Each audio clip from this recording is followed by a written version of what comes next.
deep immersive experience that all students get in Spanish or Mandarin in the early years. And then as they move up in years with intentionality, we're engaging them in more than English language arts, also math in English. And they really learn that flexibility. There's a lot of evidence that shows how flexible and right. So there's intentionality behind it, and the students with ease because of the design of the program that has been established. Why is this age and younger the right time approach? Well, we start them at half, and so it's like the air they breathe. They just absorb it into their lungs. Language.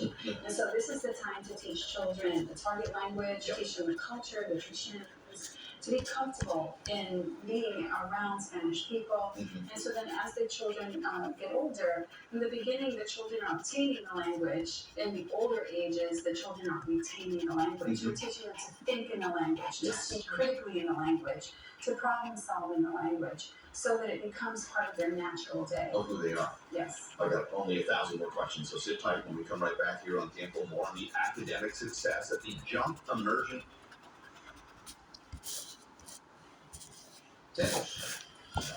Nothing brings people together like a great meal. And at Bite Size, communities coming together around food is what we'll call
No, it's not finished. Let me just erase that signature so you don't. I don't want the audience to think I want to leave a little bit of vestige of it, because when you sign your work, taping, Mercedes, I'm taping. Do you want to say good morning to the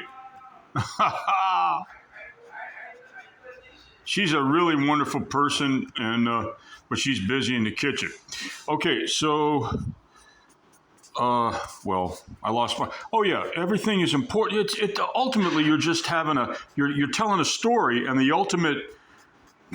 I hate to say it because we live in a society. I went over time. Okay, to heck with it. I'll break this up into shorts. I hate that, but I don't hate it that much. I kind of like it. It's just the way it is. In our society, we live in a let me get credit for as much as I can get credit. That kind of thing, but. Regardless of whether or not that's a good thing, it's the way it is to an extent.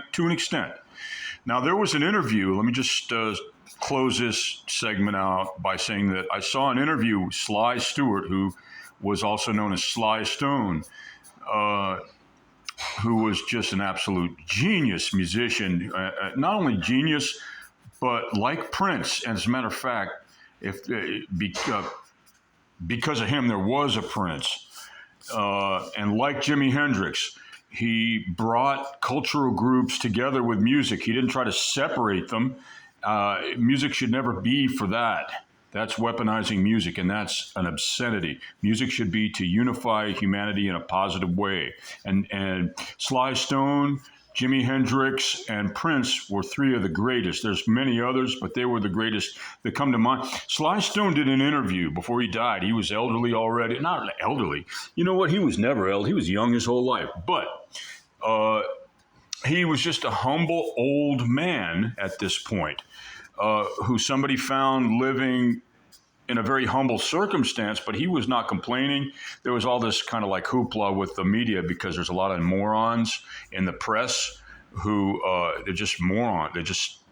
not good people. But he was like, nah, just, I had a good life, and a lot of the songs that we did with Sly and the Family Stone, sometimes the group members weren't there in the studio when I was putting everything together, and I just put everybody's name on everything because it's not about trying to get credit.